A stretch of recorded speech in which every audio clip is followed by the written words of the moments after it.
La terre retomba avec un bruit sourd sur le couvercle du cercueil. Stella tressaillit, comme si chaque coup frappait son propre cœur. Ses jambes se dérobèrent. Sans Catherine, son amie d'école, qui lui agrippait fermement le coude, elle se serait effondrée là, sur le sol détrempé du cimetière. « Tiens bon, Stella. Tiens bon », murmura Catherine. Mais les mots lui parvenaient comme étouffés par du coton. Le monde autour d'elle perdit sa netteté.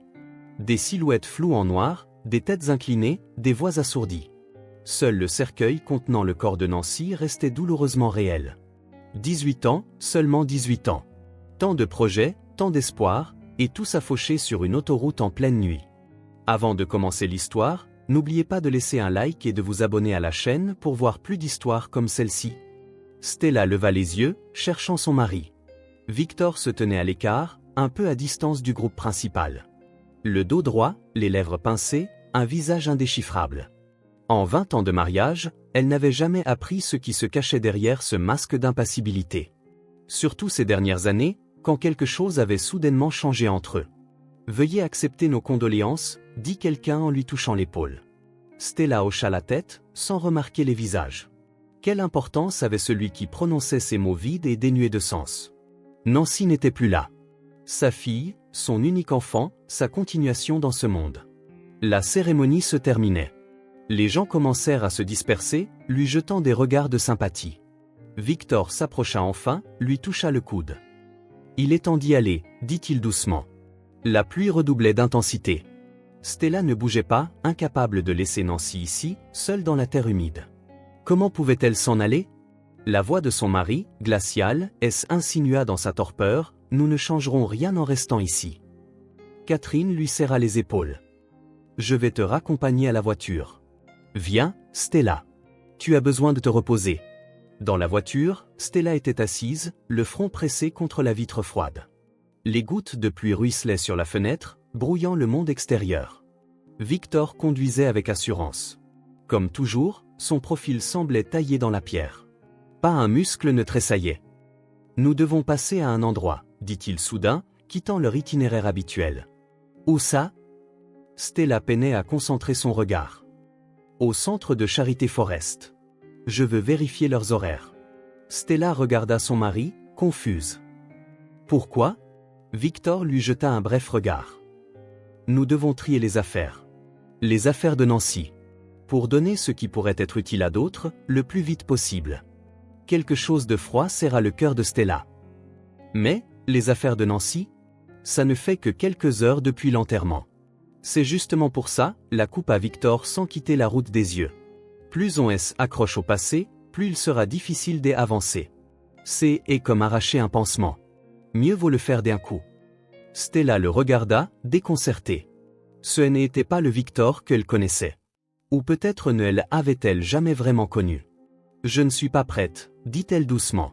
« Pas maintenant. »« Tu le seras ?» Sa voix semblait presque irritée. « Tu ne peux pas transformer la maison en musée. C'est malsain. » Ils passèrent le reste du trajet en silence. À la maison, Stella alla directement dans la chambre, incapable de parler ou d'écouter davantage. Elle prit le somnifère que le médecin lui avait prescrit et plongea dans un sommeil lourd et agité. Elle fut réveillée par le son d'une voix. Victor était au téléphone, dans le couloir. L'horloge indiquait 2h30 du matin. « Tout se déroule comme prévu », entendit-elle sa voix étouffée. « Nous nous débarrasserons des affaires demain. » Non, elle ne se doute de rien. Fais simplement comme convenu. Stella se figea, ne comprenant pas de quoi il parlait. Victor retourna dans la chambre et elle fit semblant de dormir. Quelque chose clochait dans ses mots et son ton, mais son esprit accablé de chagrin refusait de l'analyser. Le matin, elle se réveilla au son de pas et de bruissements de carton. Victor apporta une pile de boîtes pliées dans la chambre et les posa près du lit. « Bonjour », dit-il d'un ton pragmatique. « J'y ai pris rendez-vous avec des déménageurs pour après-demain. Aujourd'hui et demain, tout doit être emballé. » Il posa une feuille de papier sur le lit. « Voici une liste des choses à emballer. J'ai marqué ce qui peut être donné et ce qui doit être jeté. N'oublie pas son placard et son bureau. » Stella prit la liste avec des mains tremblantes. Tout y était, des vêtements au manuel scolaire, du linge de lit aux photos sur les murs. « Victor, je ne peux pas », sa voix se brisa. « Ça ne fait qu'1 jour. Comment peux-tu être si pressé ?» Le visage de son mari se crispa. Il haussa brusquement le ton. Arrête de t'accrocher au passé. Nous devons continuer à vivre. Tu crois que c'est facile pour moi? Tu crois que je ne souffre pas?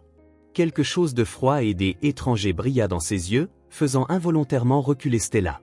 Il ne lui avait jamais parlé sur ce ton. Remarquant sa réaction, Victor s'adoucit aussitôt, s'assit à côté d'elle et passa ses bras autour de ses épaules. Désolé, je souffre aussi. Mais cela nous aidera tous les deux. Plus vite nous enlèverons ce qui nous la rappelle, plus la blessure guérira facilement. Fais-moi confiance. Stella hocha la tête, n'ayant pas la force de discuter. Peut-être avait-il raison. Peut-être était-ce une sorte de manière masculine de gérer le deuil.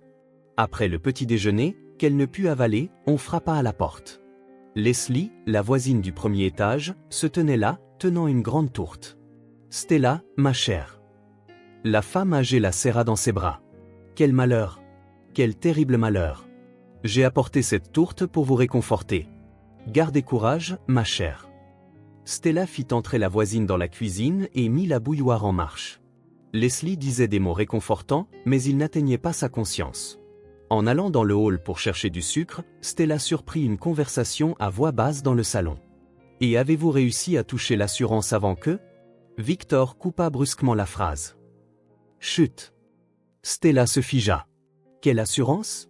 De quoi parlait-il ?» Mais quand elle revint, le sujet avait déjà changé. Après le départ de Leslie, Victor dit qu'il allait au bureau. Il devait régler des formalités concernant son congé familial. Restée seule, Stella monta lentement dans la chambre de sa fille. La chambre de Nancy était lumineuse, avec des murs bleus et des meubles blancs. Un poster de son groupe préféré, des photos avec des amis, une pile de manuels sur le bureau. Tout était comme d'habitude, comme si sa fille venait de sortir un instant et allait revenir d'une minute à l'autre. Stella s'assit sur le lit et passa la main sur le couvre-lit. Combien de fois s'était-elle assise ici à parler avec sa fille de l'école, des garçons, de l'avenir? Nancy voulait devenir biologiste pour étudier les animaux marins. Imagine, maman, je pourrais nager avec les dauphins directement au travail. Sa voix joyeuse semblait encore résonner dans la pièce. Avec un lourd soupir, Stella ouvrit l'armoire et commença à emballer machinalement les vêtements dans des sacs. Chaque vêtement ravivait un souvenir. Voici la robe que Nancy portait à sa remise de diplôme de 3e. Voici l'écharpe qu'elles avaient choisie ensemble l'hiver dernier. Stella sortit une robe en soie bleue, la robe préférée de Nancy. Elle l'avait achetée avec son premier salaire d'un job d'été. Regarde, maman, c'est la même que celle de l'actrice dans la série télé. Stella pressa la robe contre son visage, inhalant le léger parfum de sa fille, un mélange de parfum et de quelque chose d'indescriptiblement familier. Victor entra sans frapper. En voyant Stella avec la robe, il fronça les sourcils, s'approcha rapidement et lui arracha le tissu des mains. Ça ne sert plus à personne maintenant. Ne te tourmente pas. Il jeta la robe dans un sac de dons ouverts et partit sans attendre de réponse. Stella resta assise, fixant la porte fermée. Quelque chose se passait. Quelque chose qu'elle ne comprenait pas. Son regard tomba sur le sac à dos d'école de Nancy, jeté près du bureau. Stella le tira vers elle et l'ouvrit. À l'intérieur, des manuels, des cahiers, une trousse avec des stylos de couleur. Tout si ordinaire, si vivant. Elle sortit un manuel de biologie, le plus usé, rempli de marque-pages. Nancy adorait cette matière. En feuilletant les pages, Stella remarqua un morceau de papier plié à l'intérieur. Pas un marque-page, une note pliée en 4. En la dépliant, Stella vit l'écriture de sa fille, inégale, comme si elle avait été écrite à la hâte ou dans l'agitation. « Maman, si tu lis ceci, regarde immédiatement sous le lit et tu comprendras tout. » Son cœur manqua un battement. Stella relut la note 3 fois, n'en croyant pas ses yeux. Qu'est-ce que cela signifiait? Quand Nancy avait-elle écrit cela, et que devait-elle comprendre? Jetant un coup d'œil à la porte, Stella se laissa tomber à genoux et regarda sous le lit. Dans le coin le plus éloigné, presque contre le mur, elle remarqua quelque chose de sombre. Une boîte collée avec du ruban adhésif sous le sommier. Au moment où elle tendit la main pour l'atteindre, des pas résonnèrent dans le couloir. Victor arrivait. Au dîner, Stella descendit avec une expression soigneusement répétée, un mélange de chagrin et de fatigue derrière lequel elle pouvait cacher sa peur. Victor attendait déjà à table. Il avait commandé à manger dans un restaurant. Ses pâtes aux fruits de mer préférées. « Tu n'as presque rien mangé depuis hier, dit-il en remplissant les verres de vin. Tu dois garder tes forces. Stella s'assit en face de lui, se sentant comme une actrice dans une pièce mortelle. Chaque geste, chaque mot pouvait la trahir. Elle avait caché le sac à dos avec les documents dans la bouche d'aération de la salle de bain, le seul endroit où Victor ne regarderait certainement pas. « Merci », dit-elle en prenant sa fourchette. « Tu as raison. Je dois manger. » Victor l'observait avec un léger sourire. Autrefois, il lui semblait chaleureux et familier. Maintenant, elle y voyait quelque chose de prédateur. « J'ai parlé avec le directeur de l'école », dit-il en sirotant son vin. Ils collectent de l'argent pour une plaque commémorative pour Nancy. Ils veulent la mettre dans la salle de classe de biologie. Stella hocha la tête, retenant ses larmes. Nancy aimait tellement la biologie. Elle rêvait de devenir biologiste marine, d'étudier les dauphins. C'est une bonne chose, dit-elle. Ce genre de souvenir lui aurait plu. J'ai fait un don en notre nom. Une somme importante. Je pense que c'est la bonne chose à faire. Stella regarda attentivement son mari. Où avait-il trouvé l'argent pour un si gros don alors que les documents qu'elle avait trouvés parlaient de dettes sérieuses? Sauf si, l'assurance. Ils devaient déjà avoir reçu l'indemnité pour la mort de leur fille. C'est très généreux de ta part, dit-elle, essayant de garder sa voix stable, surtout compte tenu de notre situation financière.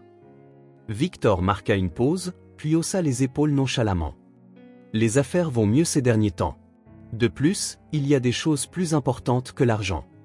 Il leva son verre comme pour porter un toast. À la mémoire de Nancy, et à notre avenir.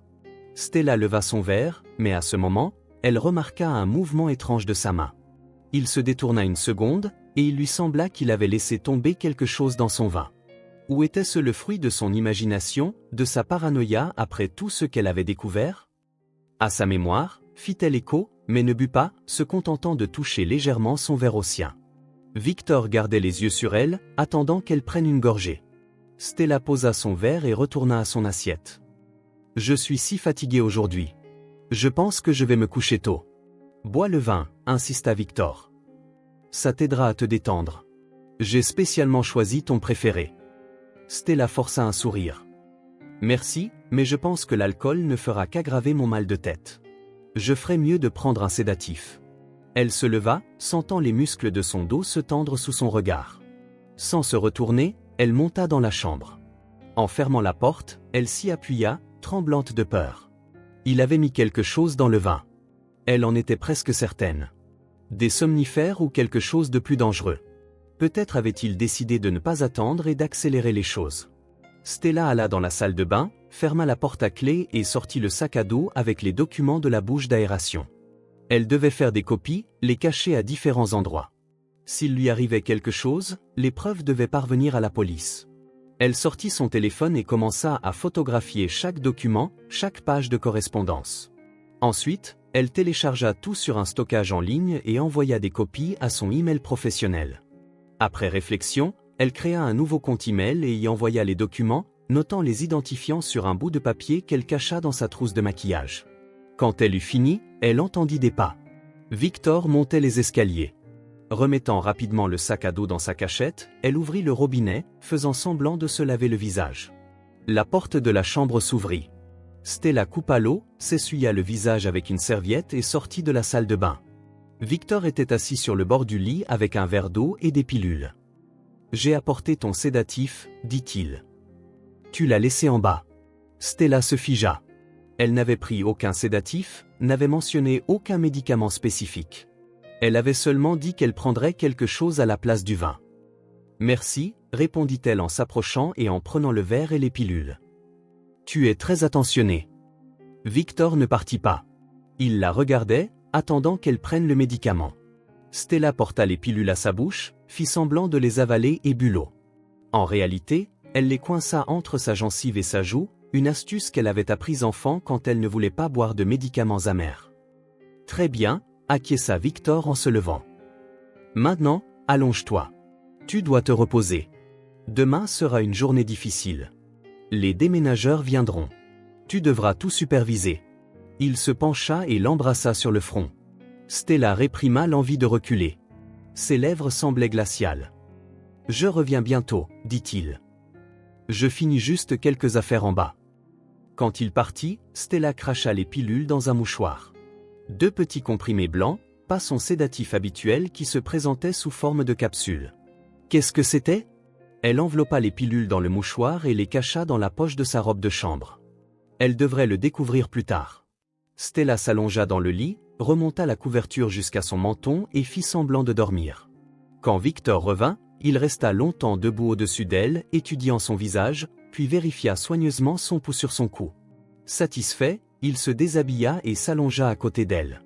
Stella resta immobile, régulant sa respiration pour donner l'impression qu'elle dormait profondément. À travers ses paupières mi-closes, elle regarda Victor sortir son téléphone, écrire un message à quelqu'un, puis régler une alarme et éteindre la lumière. La nuit s'éternisa.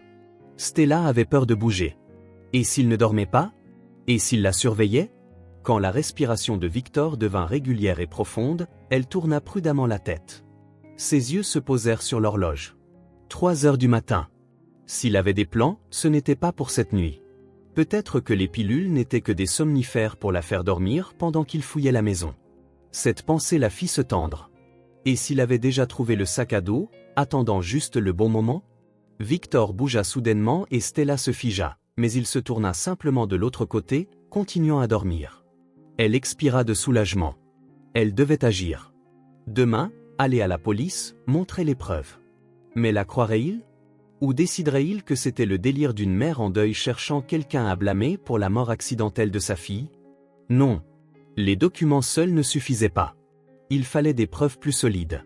Victor devait se trahir, enregistrer ses aveux, le faire glisser. Un plan commença à prendre forme dans son esprit. Risqué, dangereux, mais il n'y avait pas d'autre solution. Demain, quand les déménageurs arriveraient, elle aurait une chance de s'éclipser de la maison. Elle devait rencontrer quelqu'un qui pourrait l'aider. Mais qui? Stella passa en revue ses connaissances.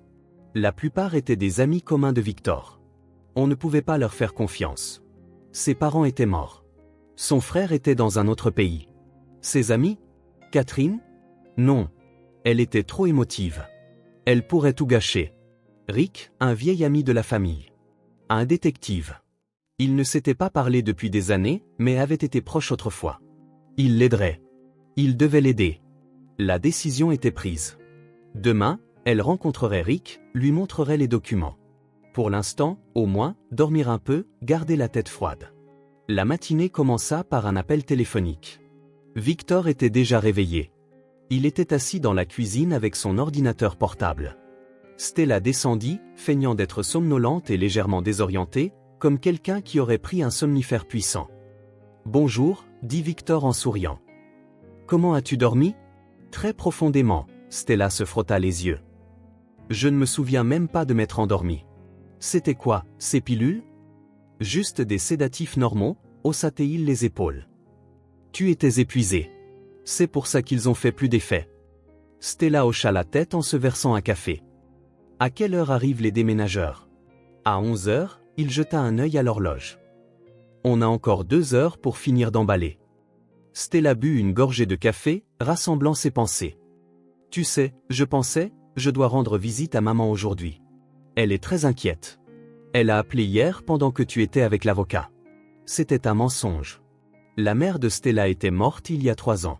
Mais Victor confondait souvent les détails de sa famille. C'était une chance de tester sa réaction. » Victor fronça les sourcils. « À ta mère ? Mais tu avais dit qu'elle était en sanatorium jusqu'à la fin du mois. » Stella se tendit intérieurement. Il s'en souvenait. Son histoire inventée avait échoué. « Oui, c'est vrai », tenta-t-elle de corriger.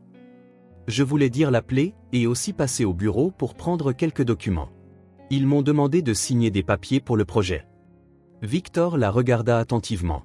« Je peux t'y emmener ? » « Non, non », s'empressa de protester Stella. « Tu dois être ici quand les déménageurs arriveront. Je me débrouillerai toute seule. » Vraiment. Elle vit le doute dans ses yeux. Était-il méfiant ou était-ce juste sa paranoïa? D'accord, accepta-t-il finalement. Mais ne reste pas longtemps et prends un taxi pour l'aller et le retour. Je ne veux pas que tu conduises dans cet état. Stella hocha la tête, soulagée. Bien sûr, je serai rapide. Elle monta, se changea et prit son sac. Le sac à dos avec les documents devait rester dans sa cachette. C'était trop risqué de le sortir maintenant. Mais des copies des papiers les plus importants étaient sauvegardées sur son téléphone. En descendant, Stella constata que Victor lui avait commandé un taxi via une application. La voiture sera là dans 5 minutes, dit-il. Je la suivrai pour m'assurer que tu arrives en toute sécurité. Stella sentit un frisson la parcourir. Il pourrait voir exactement où elle allait. Cela ruinait tout son plan. Merci, mais j'en ai déjà appelé un, mentit-elle. Une habitude. Victor fronça les sourcils. Annule-le. Le mien est déjà en route. Il insistait trop. Stella réalisa qu'elle n'avait pas le choix. Elle devait prendre le taxi qu'il avait commandé. Mais alors, comment rencontrerait-elle Rick? D'accord, força-t-elle un sourire. Tu as raison. C'est plus sûr comme ça. Le taxi arriva et Stella sortit de la maison, sentant le regard de Victor dans son dos. Elle donna au chauffeur l'adresse de son bureau, pour que Victor voie qu'elle n'avait pas menti sur le travail, et après cela, elle devrait improviser. Riviera Café, sur le quai, dit-elle au chauffeur en tapant un message à Rick. Rendez-vous urgent. Question de vie ou de mort. Je serai au Riviera dans 20 minutes. La réponse arriva presque immédiatement. J'y serai. Qu'est-ce qui s'est passé? Je t'expliquerai quand on se verra. C'est lié à la mort de Nancy. Après être sortie du taxi, Stella regarda autour d'elle. Personne ne la suivait, mais le sentiment de danger ne la quittait pas. Elle entra dans le café et choisit une table dans le coin le plus éloigné, avec une bonne vue sur l'entrée. Rick apparut 10 minutes plus tard. Grand, en forme, avec des cheveux bruns grisonnants. Les années avaient ajouté des rides autour de ses yeux, mais son regard était resté le même. Attentif, perçant. Stella. Il la serra fort dans ses bras. Mes condoléances. Je voulais venir à l'enterrement, mais j'étais en déplacement. Elle hocha la tête, sentant les larmes lui monter aux yeux. Merci d'être venu maintenant. C'est très important. Ils s'assirent à la table. Rick commanda un café, observant attentivement Stella. Qu'est-ce qui s'est passé? Tu as l'air effrayée. Stella regarda autour d'elle, baissa la voix. Nancy n'est pas morte par accident. Victor a organisé l'accident pour l'argent de l'assurance. Maintenant, je suis la prochaine. Rick l'étudia longuement et attentivement. Ses yeux montraient de l'inquiétude, mais aussi une prudence professionnelle. Un détective habitué à séparer les faits des émotions. C'est une accusation grave, dit-il finalement. As-tu des preuves? Stella sortit son téléphone et ouvrit un dossier avec des photos de documents. Nancy a rassemblé tout un dossier sur Victor, a trouvé ses messages avec un mécanicien pour résoudre le problème avec la belle-fille. Voici les polices d'assurance sur nous deux. Voici des relevés de ses dettes. Et ici, des photos avec sa maîtresse. Rick examina attentivement les images. Son visage devenait de plus en plus sérieux. Quand as-tu découvert ça? Nancy a laissé une note dans son manuel, sachant que je fouillerais dans ses affaires. Victor se dépêche de tout sortir pour détruire les preuves. Il a déjà prévu des déménageurs pour aujourd'hui. Rick tapota pensivement la table de ses doigts. Les messages indiquent indirectement la planification d'un crime, mais il n'y a pas de preuve directe de son implication dans l'accident ici. Il nous faut quelque chose de plus concret. Alors trouve-le, le pressa Stella. Vérifie la voiture de Nancy. Interroge ce mécanicien. Découvre qui est la femme sur la photo. Fais quelque chose avant qu'il ne me tue aussi. Rick couvrit sa main de la sienne. Je vais t'aider, Stella. Mais nous devons être prudents. Si Victor est vraiment un tueur, il est dangereux. Surtout s'il se sent menacé. Il but une gorgée de café, réfléchissant à la situation. La voiture de Nancy a déjà été mise à la casse. La police a classé l'affaire comme un accident, mais je peux demander une réexpertise sur la base de nouvelles circonstances. Stella jeta un regard nerveux vers la porte du café. Je n'ai pas beaucoup de temps. Hier, il a glissé quelque chose dans mon vin, puis m'a donné des pilules. J'ai fait semblant de les prendre. Elle sortit 2 pilules blanches d'un mouchoir de sa poche. Les voici. Je ne sais pas ce que c'est, mais ce ne sont certainement pas mes médicaments habituels. Rick prit soigneusement le mouchoir. Je vais les envoyer pour analyse. Si c'est quelque chose de dangereux, nous aurons des preuves directes. Il photographia les pilules, les remballa dans le mouchoir et les mit dans sa poche intérieure. Tu ne peux pas rentrer chez toi. Je vais t'arranger un endroit sûr. Stella secoua la tête. Non, il suit mon taxi via l'application. Si je ne rentre pas, il saura que je suis au courant. De plus, les documents originaux sont toujours à la maison, dans la cachette. Je dois les récupérer. Rick fronça les sourcils. C'est trop dangereux. Laisse-moi envoyer des agents. Non, cria presque Stella. Pas de police à la maison. Il est rusé. Il niera tout. Il me fera passer pour folle. Les documents sont ma seule protection. Rick soupira. D'accord, mais je vais te donner un micro, un petit mouchard. Tu enregistreras toutes tes conversations avec lui. Si nous avons de la chance, il se trahira. Il sortit un minuscule appareil de la taille d'un bouton de sa poche. Tu peux l'accrocher à tes vêtements ou simplement le mettre dans ta poche. La batterie dure une journée et l'enregistrement va sur mon serveur. Stella prit le microphone et le cacha dans la poche de son chemisier. Comment je te contacte s'il se passe quelque chose? Appelle ce numéro, Rick écrivit les chiffres sur une serviette. N'importe quand. Et envoie-moi un message toutes les 3 heures. Si tu manques ne serait-ce qu'un seul contact, j'arrive avec une équipe d'intervention. Il lui serra fermement la main. Sois prudente. Ne le provoque pas. Fais comme si tu ne savais rien. Dès que j'aurai les résultats des tests sur les pilules, je commencerai à agir officiellement. Stella hocha la tête, ressentant à la fois de la peur et du soulagement. Maintenant, elle n'était plus seule. Je dois y aller, dit-elle en regardant l'horloge.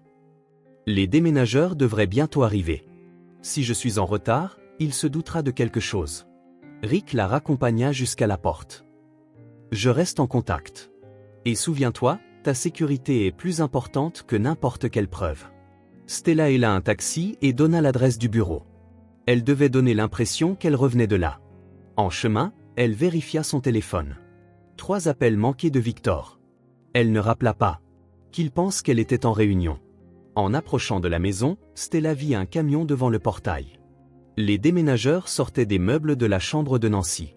Son cœur se serra de douleur. Les traces matérielles de la présence de sa fille disparaissaient sous ses yeux. Victor se tenait à l'entrée, supervisant le processus. En voyant sa femme, il s'approcha rapidement. « Où étais-tu ? J'ai appelé plusieurs fois. » « Désolé, j'avais une réunion », Stella essaya de paraître calme. Ensuite, j'ai dû passer à la comptabilité pour signer des papiers de congé. Victor la regarda attentivement, comme pour la surprendre à mentir. Je m'inquiétais.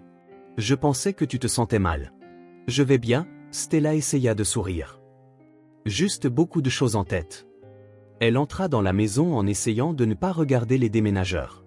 Elle monta dans leur chambre et enleva son manteau. Victor la suivit. J'ai presque tout emballé. Il ne reste que quelques petites choses dans son armoire et sa commode. Stella hocha la tête, ne faisant pas confiance à sa voix. Comment pouvait-il être si froid? Comment pouvait-il méthodiquement effacer toutes les traces de la fille qu'il avait élevée depuis ses 8 ans? Je vais finir moi-même, dit-elle finalement. J'ai besoin de dire au revoir. Victor hésita, puis hocha la tête.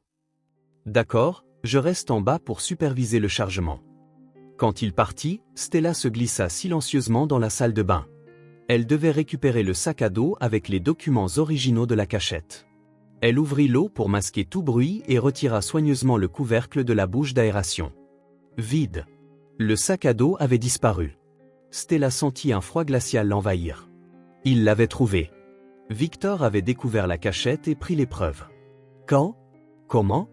Elle était sûre qu'il n'était pas entré dans la salle de bain après qu'elle ait caché les documents.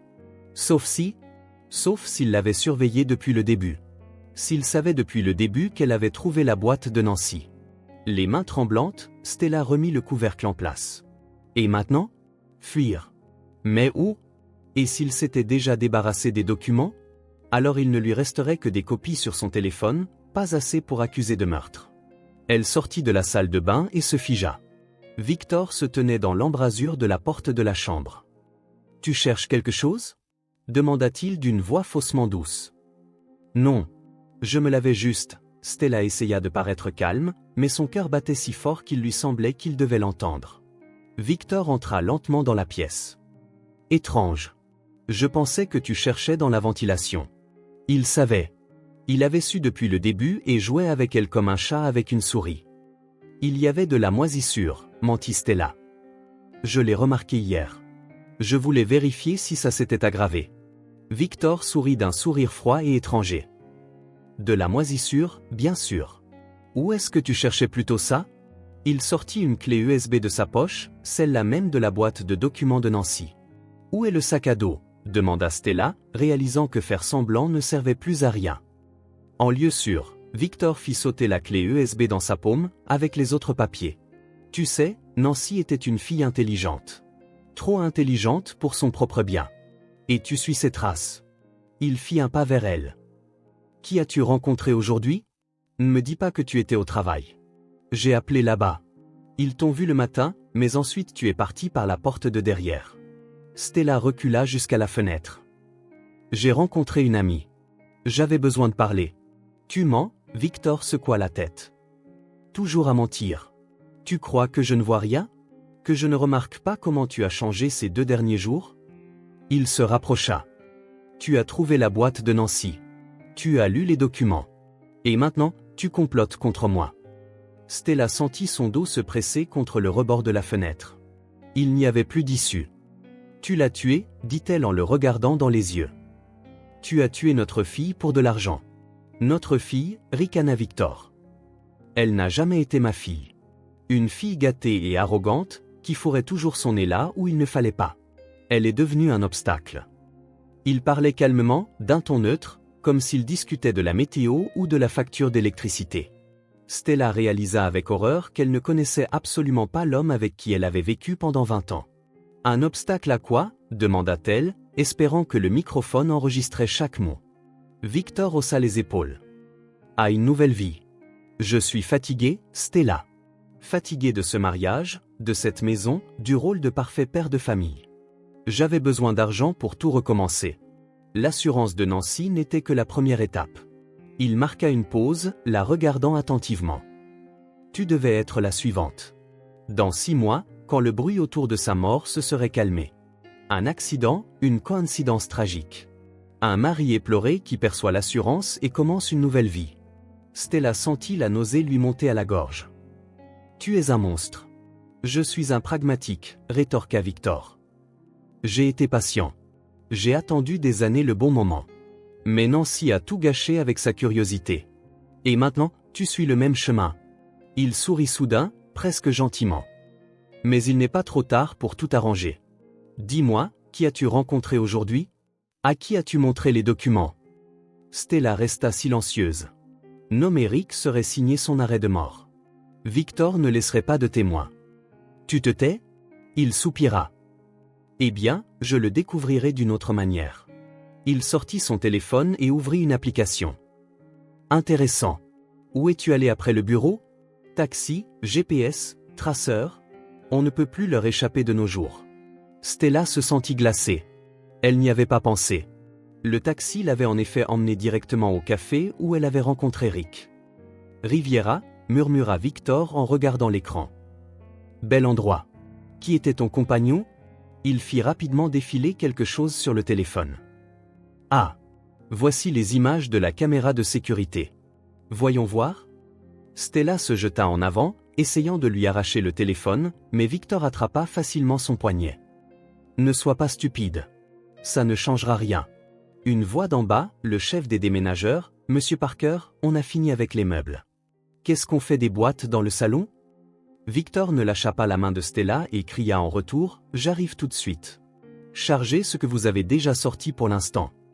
Il se tourna vers sa femme. Nous devrons continuer cette conversation plus tard. Soudain, Victor tira Stella vers lui, la fit pivoter et lui tordit le bras derrière le dos. Avant qu'elle ne puisse crier, il couvrit sa bouche de sa main libre. Silence. Pas un bruit. Il la poussa vers le placard, ouvrit la porte et en sortit un rouleau de ruban adhésif. Désolé pour la brutalité, mais tu ne me laisses pas le choix. Stella essaya de se libérer, mais l'emprise de Victor était de fer. Il lui lia rapidement et habilement les poignets, puis l'assit sur le lit et lui colla une large bande sur la bouche. « Reste tranquille pendant que je m'occupe des déménageurs », dit-il en vérifiant la solidité de ses menottes improvisées. « Ensuite, nous parlerons de ton nouvel ami. » Il partit, fermant la porte à clé de l'extérieur. Stella resta seule, bâillonnée et ligotée. La panique la submergea par vagues. Que faire? Comment appeler à l'aide? Comment prévenir Rick? Le microphone. Elle portait toujours le chemisier avec le mouchard. Rick devait entendre toute la conversation. Il devait comprendre qu'elle était en danger. Mais combien de temps lui faudrait-il pour arriver? Et que lui ferait Victor avant ça? Stella regarda frénétiquement autour d'elle. Elle devait se libérer, trouver un moyen de retirer le ruban de ses poignets. Elle remarqua un vase en verre avec des fleurs sur la table de chevet. Si elle le cassait, elle pourrait utiliser un éclat pour couper le ruban. Prudemment, en essayant de ne pas faire de bruit, Stella se leva du lit et se dirigea vers la table. Tournant le dos, elle tâtonna pour trouver le vase avec ses mains liées et le poussa lentement vers le bord. Le vase tomba sur le tapis avec un bruit sourd, mais ne se brisa pas. Stella laissa échapper un léger gémissement de désespoir. Que faire maintenant? Les voix des déménageurs et le ton autoritaire de Victor se faisaient entendre en bas. Il finissait. Il reviendrait bientôt pour elle. Son regard tomba sur le miroir de la coiffeuse. Si elle le cassait, mais comment? Ses mains étaient liées, sa bouche bâillonnée. Elle ne pouvait pas crier. Puis elle remarqua son téléphone sur la commode. Victor avait oublié de le prendre dans sa hâte. Si seulement elle pouvait envoyer un message à Rick. Stella s'approcha maladroitement de la commode. Tournant le dos, avec ses mains liées, elle tâtonna pour trouver le téléphone. Mais un nouveau problème surgit immédiatement. Comment déverrouiller l'écran? Le lecteur d'empreintes digitales se trouvait sur le panneau arrière et elle dut se contorsionner pour l'atteindre avec son pouce. Après plusieurs tentatives, l'écran s'alluma.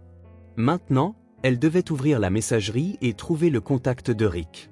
Elle tourna le téléphone dans ses mains, essayant d'appuyer sur les icônes du bout des doigts. Chaque mouvement était difficile, mais le désespoir lui donnait des forces. En bas, Victor disait au revoir aux déménageurs. Le temps pressait. Finalement, Stella ouvrit la conversation avec Rick et commença à taper un message. Victor, ligoté maison. Elle n'eut pas le temps d'écrire plus. La serrure tourna. Stella jeta rapidement le téléphone sur la commode et se précipita vers le lit. Elle réussit à s'asseoir juste une seconde avant que la porte ne s'ouvre. Victor entra, tenant une petite valise. Les déménageurs sont partis, dit-il en posant la valise sur la table. Maintenant, nous pouvons parler calmement. Il s'approcha d'elle, examinant soigneusement le ruban adhésif sur ses poignets. Tu as essayé de te libérer? Malin. Mais ça aurait été inutile. Victor remarqua le vase tomber et fronça les sourcils. Ou peut-être pas. Tu as essayé. Mauvaise idée, Stella. Très mauvaise. Il ramassa le vase, le remit sur la table, puis d'un mouvement brusque, lui arracha le ruban adhésif des lèvres. Stella cria de douleur. Désolé, grimaça Victor. Comme un pansement, mieux vaut le faire rapidement. Tu te souviens, tu ne voulais pas faire ça avec les affaires de Nancy, mais il s'est avéré que j'avais raison. Il recula jusqu'à la valise et l'ouvrit. À l'intérieur, Stella vit des instruments médicaux, des flacons, des seringues. Qu'est-ce que tu vas faire? Demanda-t-elle, essayant de garder sa voix stable. Victor sortit une seringue et un flacon. Pour commencer, te calmer. Tu es trop agité. Nous avons une longue discussion devant nous. Il remplit la seringue d'un liquide clair. Ça t'aidera à te détendre et à répondre honnêtement à mes questions. À qui as-tu parlé des documents? Qui d'autre est au courant? Stella recula contre la tête de lit. Je n'ai parlé à personne, je le jure. Encore des mensonges, dit Victor en secouant la tête. Tu étais au Riviera Café. Qui as-tu rencontré? À qui as-tu montré les copies? Il s'approcha, la seringue prête. Stella essaya de ramper plus loin mais fut pressée contre le mur. S'il te plaît, Victor, parlons. Je n'ai rien montré à personne. Je voulais juste être seule et réfléchir. Dernière chance de dire la vérité, Victor se pencha sur elle. Qui était avec toi au café? Stella se tut. Victor soupira. Eh bien, je devrais le découvrir d'une autre manière. Il la saisit par les épaules, se préparant à insérer l'aiguille. À ce moment, la sonnette retentit en bas. Victor se figea, écoutant. Tu attends quelqu'un? Demanda-t-il, lui serrant les épaules douloureusement. Stella secoua la tête. Non, peut-être des voisins ou un coursier. La sonnette retentit à nouveau, plus insistante. Victor hésita, puis posa la seringue sur la table de chevet. Ne bouge pas. Je reviens tout de suite. Il partit, fermant la porte à clé derrière lui. Stella entendit ses pas dans l'escalier, puis le bruit de la porte d'entrée qui s'ouvre et des voix étouffées. Elle ne pouvait pas distinguer les mots, mais une voix lui semblait familière. Rick? Se pourrait-il qu'il ait reçu son message et soit venu? Ou est-ce une coïncidence? Quoi qu'il en soit, c'est une chance. Peut-être la seule. Stella se précipita vers la commode et attrapa son téléphone. Le message à Rick était toujours inachevé. Elle finit rapidement de taper « Dans chambre, deuxième étage, aide » et appuya sur « Envoyer ». Les voix en bas devinrent plus fortes. Il semblait que Victor se disputait avec le visiteur. Elle chercha autour d'elle quelque chose pour l'aider à se libérer. Ses yeux se posèrent sur la lampe de bureau avec une base métallique pointue. Stella s'approcha de la table, tourna le dos et commença à frotter le ruban adhésif contre le bord tranchant. Lentement, douloureusement lentement, le ruban commença à céder. La sueur perla sur son front à cause de l'effort, mais Stella continua de scier ses liens improvisés. D'en bas vint le bruit d'une porte qui claque. Victor revenait. Stella redoubla d'efforts, sentant le ruban commencer enfin à se desserrer. Encore un peu. Ça y est. Ses mains étaient libres juste au moment où des pas résonnèrent dans l'escalier. Stella cacha rapidement les morceaux de ruban déchirés sous le lit et chercha une arme. Rien de convenable, à part la même lampe de bureau. Elle la saisit, débrancha le cordon et se posta derrière la porte. La clé tourna dans la serrure. La porte s'ouvrit et Victor entra dans la pièce. C'était juste. Il n'eut pas le temps de finir sa phrase. Stella le frappa à la tête avec la lampe de toutes ses forces.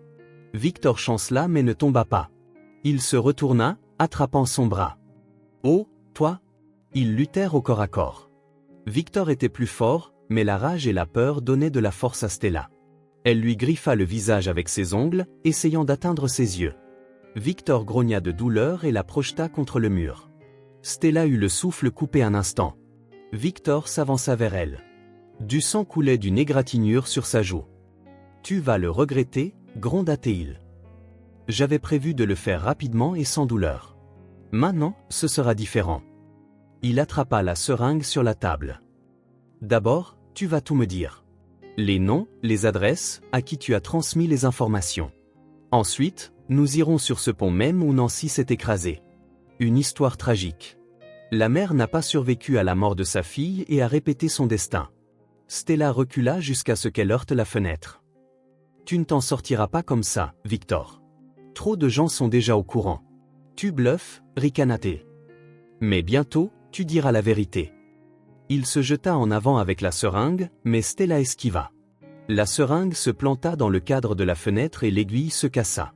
Victor jura et jeta l'outil inutile de côté. « Très bien, pas de produits chimiques. » Puis il attrapa Stella à la gorge, la plaquant contre le mur. « Qui est au courant pour les documents? Parle. » La police, halta-t-elle, essayant de desserrer son étreinte. « J'ai tout dit à la police. » Mensonge. Il resserra sa prise. « Tu ne serais pas allé à la police. Tu as trop peur qu'ils ne te croient pas. » Des points noirs dansaient devant les yeux de Stella. Elle ne pouvait plus respirer. Rassemblant ses dernières forces, elle donna un coup de genou à Victor dans l'aine. Il gémit, desserrant son emprise, et Stella se libéra. Elle se précipita vers la porte, mais Victor la rattrapa, la saisissant par les cheveux. « Tu ne vas nulle part. » Il la tourna vers lui et leva la main pour frapper. Stella se couvrit instinctivement de ses mains, se préparant à la douleur, mais aucun coup ne vint. Rick se tenait dans l'embrasure de la porte, pointant une arme sur Victor. Police, les mains en l'air, Parker. Si vous aimez cette histoire, abonnez-vous à la chaîne pour ne pas manquer les nouvelles vidéos, ajouta-t-il de manière inattendue. Victor se figea, puis leva lentement les mains. Mais qu'est-ce que? Qui êtes-vous? Inspecteur Rick Phillips. Rick entra dans la pièce sans baisser son arme. Vous êtes en état d'arrestation pour suspicion de meurtre sur Nancy et de tentative de meurtre sur Stella. Victor se mit à rire. C'est absurde. Ma belle-fille est morte dans un accident de voiture, un tragique accident. Et ma femme et moi avions juste une querelle de famille. Une querelle de famille avec une seringue médicale et des histoires de pont. Rick fit un signe de tête vers la seringue au sol. Tout est enregistré, Parker. Chaque mot que vous avez dit. Il montra le microphone sur son revers. L'émetteur que j'ai donné à Stella a tout diffusé en direct. Mon équipe a déjà un mandat de perquisition. Ils seront là d'une minute à l'autre. Victor pâlit mais se reprit rapidement. C'est illégal. Un enregistrement sans mon consentement n'a aucune valeur juridique. Quand une vie est menacée, si, contre Rick. De plus, nous avons autre chose. Les pilules que vous avez données à Stella hier, un mélange de drogue puissante et une dose létale, dit-il en s'approchant de Victor. Aussi, nous avons retrouvé votre mécanicien. Il est déjà en train de témoigner, expliquant comment vous l'avez payé pour saboter les freins de la voiture de Nancy. Le visage de Victor se tordit de rage. Il ment. Il n'y a pas de preuves. Si, il y en a, répondit calmement Rick. Des virements bancaires, des appels téléphoniques enregistrés, et bien sûr, les documents que Nancy a rassemblés. À propos, où sont-ils? Victor resta silencieux, les lèvres pincées. Stella, pressée contre le mur, les observait. Elle n'arrivait toujours pas à croire que le cauchemar prenait fin. Peu importe, continua Rick. Nous les trouverons lors de la perquisition. Maintenant, tournez-vous et mettez les mains derrière le dos. Victor se tourna lentement, mais au lieu d'obéir, il se jeta soudainement en avant, essayant de faire tomber l'arme. Rick recula, gardant ses distances. Ne soyez pas stupide, Parker. Vous ne faites qu'aggraver les choses. Victor regarda autour de lui comme une bête acculée. Son regard tomba sur la fenêtre ouverte. Avant que Rick ne puisse réagir, Victor se précipita vers elle. « Stop !» cria Rick. Mais Victor avait déjà sauté par la fenêtre. Un coup de feu retentit. Stella cria. Rick courut à la fenêtre et regarda dehors. Merde. Il a sauté sur le toit de l'annexe. Il se tourna vers Stella. Ça va? Tu peux rester seul? Je dois l'attraper. Stella hocha la tête, tremblant encore. Oui, vas-y. Je vais bien. Rick lui serra rapidement l'épaule. Verrouille la porte. Les renforts arrivent bientôt. Il sortit en courant de la pièce. Stella entendit ses pas dans l'escalier, puis la porte d'entrée claquer. Elle alla à la fenêtre et regarda dehors. Victor courait à travers le jardin vers la clôture. Rick le poursuivait, l'arme à la main. Victor sauta par-dessus la clôture et disparut de sa vue. Rick le suivit. Stella ferma la fenêtre et s'enlaça. Tout s'était passé si vite. Quelques minutes plus tôt, elle était à un fil de la mort. Et maintenant Victor savait qu'il était démasqué. Il serait désespéré. Et un homme désespéré est capable de tout. Soudain, Stella se souvint du sac à dos avec les documents. Victor avait dit qu'il l'avait caché en lieu sûr. Où cela pouvait-il être? Dans la maison? Dans la voiture? Elle devait trouver ses papiers avant qu'il ne revienne les chercher. La voiture. Stella décida que les documents étaient très probablement dans la voiture. Si Victor prévoyait de se débarrasser d'elle aujourd'hui, il devait s'être préparé à l'avance, rassemblant toutes les preuves pour les détruire après son prétendu suicide. Stella se précipita en bas et sortit par la porte arrière vers le garage. La voiture de Victor était toujours là. Apparemment, il avait décidé de fuir à pied pour mieux se cacher dans les cours. Stella ouvrit la portière, non verrouillée. Victor avait toujours été trop confiant. Elle commença à fouiller l'intérieur, la boîte à gants, les poches des portières, l'espace sous les sièges. Rien. Puis elle ouvrit le coffre et se figea. Là se trouvait son sac à dos, et à côté, un bidon d'essence, une corde et des outils. Tout était prêt pour mettre en scène un suicide. Stella attrapa le sac à dos et vérifia son contenu. Tous les documents étaient là. Elle referma le coffre et se dépêcha de rentrer à l'intérieur. Dehors, le hurlement des sirènes de police se fit entendre. Les renforts arrivaient. En quelques minutes, la cour fut remplie de voitures de police. Des agents en gilet pare-balles se déployèrent sur le périmètre. Stella sortit sur le porche, tenant le sac à dos dans ses mains. Madame Parker, un officier s'approcha d'elle. « Vous allez bien? Où est l'inspecteur Phillips? » « Il poursuit mon mari, répondit Stella. Ils ont couru par là, par-dessus la clôture. L'officier hocha la tête et donna des ordres par radio. Plusieurs policiers se dirigèrent immédiatement dans la direction indiquée. Entrons à l'intérieur, l'officier prit doucement Stella par le coude. « Vous devez vous asseoir. Vous êtes en état de choc? » Elle se laissa conduire dans le salon, répondant machinalement aux questions. Oui, son mari avait prévu de la tuer. Oui, il avait avoué avoir tué Nancy. Oui, voici les documents rassemblés par leur fille. Voici les enregistrements du microphone. Le temps s'étira et perdit son sens. Stella était assise sur le canapé, enveloppée dans une couverture que quelqu'un avait jetée sur ses épaules. Autour d'elle, de nouveau des gens en uniforme, photographiant, collectant des preuves, parlant dans des radios. Elle se sentait comme une spectatrice dans un film, regardant l'histoire de quelqu'un d'autre. Finalement, la porte s'ouvrit et Rick entra. Son costume était froissé. Il avait une égratignure sur le visage, mais ses yeux brillaient de triomphe. On l'a eu, Stella. Victor est en état d'arrestation.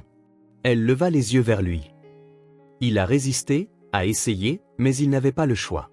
Nous l'avons coincé près de la rivière. Je crois qu'il voulait atteindre le pont, ce pont-là. Stella frissonna. Où est Nancy? Oui, acquiesça Rick. Mais nous ne lui avons pas laissé cette chance. Il est en route pour le centre de détention. Demain aura lieu le premier interrogatoire. Il lui prit doucement la main. C'est fini, Stella. Il ne fera plus de mal à personne. Elle secoua la tête. Rien n'est fini. Nancy est morte. Ma fille ne reviendra pas. Les larmes qu'elle avait retenues tout ce temps finirent par couler. Stella sanglota, enfouissant son visage dans l'épaule de Rick, pleurant sa fille, les années perdues, la vie brisée. Je sais, dit-il doucement en la serrant dans ses bras. Je sais. Mais maintenant, justice lui sera rendue, et tu auras une chance de vivre pour elle. Stella leva son visage baigné de larmes. Comment? Comment vivre après une chose pareille? Rick ne répondit pas. Que pouvait-il dire? Quel mot pouvait réconforter une mère qui avait perdu son unique enfant et appris que l'homme avec qui elle avait vécu pendant 20 ans avait tué sa fille de sang-froid et avait prévu de la tuer aussi? Jour après jour, finit-il par dire. Simplement jour après jour. Et un jour, ce sera plus facile. Pas aujourd'hui, pas demain, mais ça le sera. Stella hocha la tête, essuyant ses larmes. Je veux le voir au tribunal. Je veux lui demander pourquoi. Pourquoi n'est-il pas simplement parti? Pourquoi a-t-il dû tuer? Tu auras cette chance, promit Rick. Mais pour l'instant, tu dois te reposer. Tu peux rester avec moi ou avec des amis. Il vaut mieux ne pas retourner dans cette maison pendant un certain temps. Stella regarda autour d'elle. La maison où elle avait vécu pendant 15 ans. La maison où Nancy avait grandi. Maintenant, elle lui semblait étrangère, hostile. Je vais faire mes valises, dit-elle, et ne plus jamais revenir ici.